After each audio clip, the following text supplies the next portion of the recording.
ይህንን ቪዲዮ የምትሰሙ ሰዎች ለአብርሃምና ለሄርሜላ እንዲሁም ለአብርሃም ደጋፊዎችም በሙሉ እንድታደርሱልኝ አንድ ማስረጃ ልስጣችሁ። ሩታና ኤፍሬም ቀርቦ በአብርሃም ፊት ሲጠየቁ የካዱትን ክደት በማስረገጥ ከዚህ ቀጥሎ ያለውን ቪዲዮ ሼር ስላደረኩኝ ቪዲዮን ተከታተሉ። ኤፍሬም ወደ አብርሃም ቤት ሄዶ አብርሃም የአእምሮ በሽተኛ ነበር፣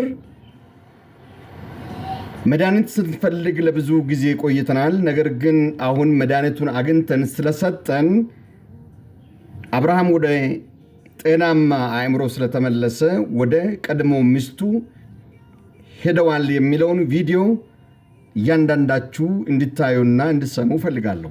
አንደኛ ወንጀል 1 ይህንን ያደረገበት መቼ ነው? ሄርሜላ ቤት ሄዶ ሄርሜላን ሲያሻክር ለዝሙት ሲያነሳሳ የወንድሙን ሚስት ለመቀማትና ለመውረስ ሲሞክር የነበረው ቪዲዮ በዩቱብ ላይ አስቀምጬላችኋለሁ። ሁለተኛ ደግሞ በቲክቶክ ላይ አስቀምጫለሁ።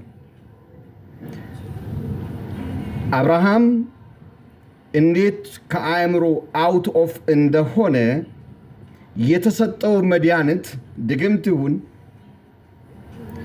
የሜዲካል ኦርደር ያለበት ይሁን ትእዛዝ ያለበት መድኃኒት ይሁን አናውቅም።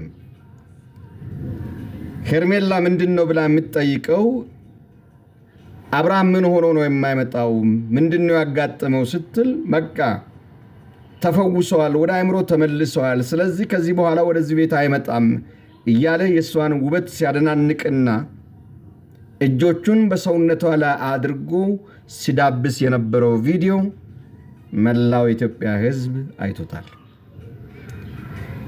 አብርሃምን ሎክድ ያደረጉት ኤፍሬምና ሩታ ናቸው። ቪዲዮ መረጃ እንዳይክዱ የምን መድኃኒት ነው የሰጠው ብሎ የሚጠይቅ የለም። እህቱም ቡዘ ምንድነው ያደረከው አላለችም። ወንድሙም ምንድነው አላለም።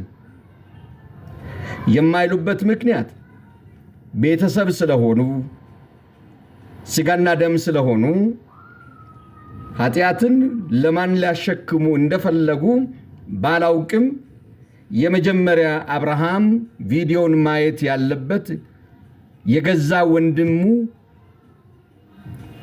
የገዛ ሚስቱን ለመውረስ ያደረገውን የዝሙትን ትንኮሳን ቪዲዮ ማየት አለበት። ስለዚህ ይህንን ቪዲዮ የሚታዩ ሰዎች ለአብርሃም እንዲደርስ አድርጉ። ቡዘም ይህንን እውነት መደበቅ አትችልም። ታላቅ ወንድማቸውም ይህንን እውነት መደበቅ አትችሉም። አብርሃም አስቀድሞ የአእምሮ በሽተኛ አልነበረም።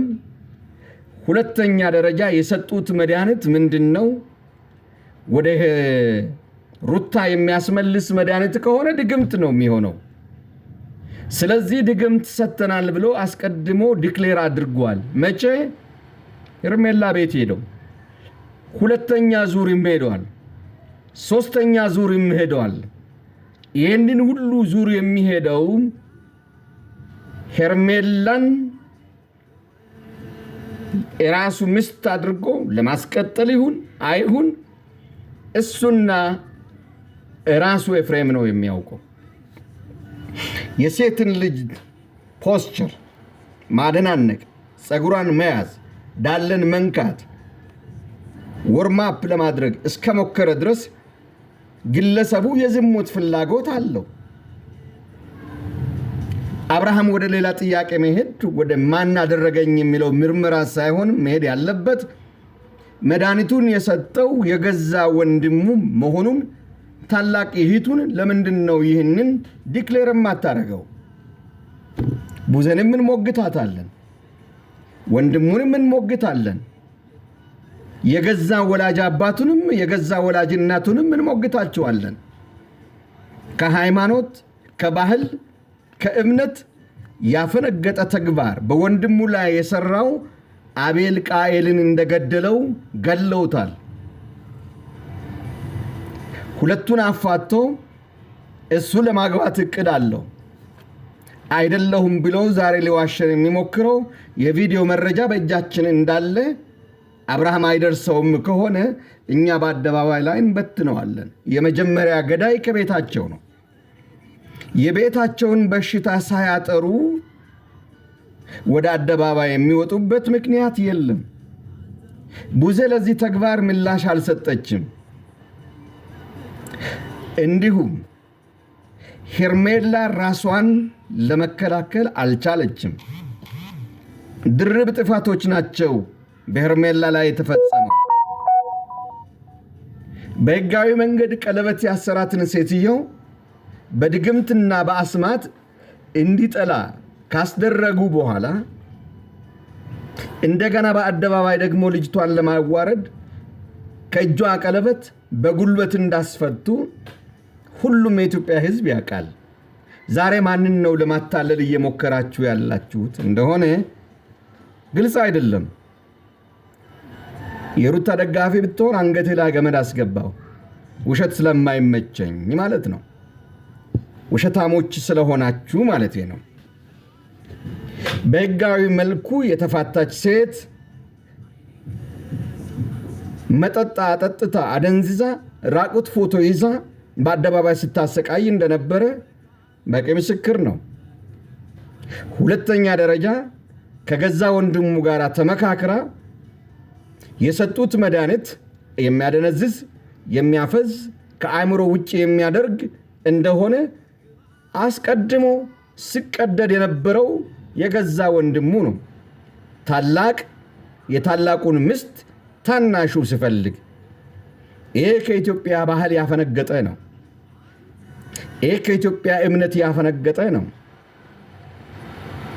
ስለዚህ እነዚህ ሰዎች የሰሩት ግፍ የሰሩት ወንጀል ወደ መቅመቅ ያስወርዳቸዋል።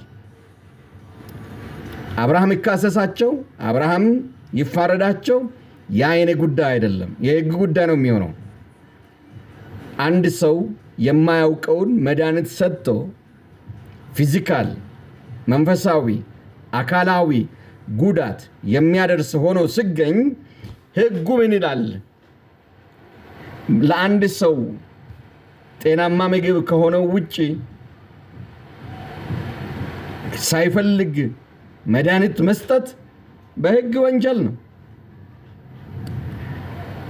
ከፋርማሲ ገዝተህ ያመጣኸውን መድኃኒት በሕግ የታዘዘለትን መድኃኒት አንድ ሰው ተነስቶ መስጠት አይችልም። ታማሚው ነው ወስዶ መዋጥ ያለበት። የሜዲካል ዶክተር መስጠት አይችልም። መድኃኒቱ መቀበል ያለበት ግለሰቡ ነው። ሄርሜላ ማነው ሩታና ኤፍሬም ምንድነው የሰጣችሁት መድኃኒት?